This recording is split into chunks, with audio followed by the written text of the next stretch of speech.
এ কি হলো এটিএমে জানেন? শুনুন, দেখুন আর সচেতন হন।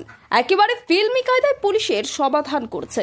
বেশ কয়েক সপ্তাহ ধরে নদিয়া জেলার বেশ কিছু জায়গায় এটিএম থেকে বেরিয়ে যাওয়ার পর বেশ কিছু গ্রাহকের ব্যাংক অ্যাকাউন্ট থেকে টাকা তুলে নেওয়া ও এটিএম কার্ড বদলে দেওয়ার অভিযোগ উঠেছিল।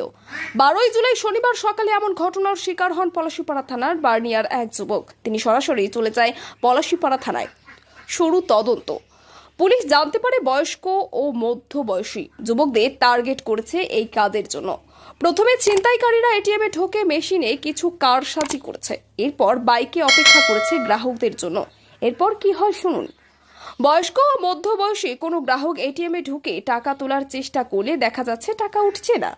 এরপর সেই এটিএম কেন্দ্রে ছিনতাইকারীরা ঢুকে সংশ্লিষ্ট গ্রাহককে সাহায্য করতে এগিয়ে যাচ্ছে।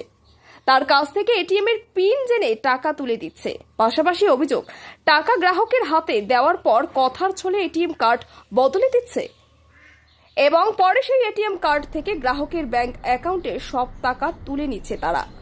কি অবাক করা কাণ্ড, তাই না? তবে পুলিশ সতর্ক ছিল। শনিবার সব তথ্য জানার পর পলাশীপাড়া থানার পুলিশ প্রথমে বার্নিয়ার একটি এটিএম বেছে নেয়। তার পাশে পুলিশের একটি দল সাদা পোশাকে ওঁত পেতে থাকে। শুধু তাই নয়, পুলিশের পরিচিত এক বয়স্ক লোককে সেই এটিএম কেন্দ্রে পাঠানো হয়।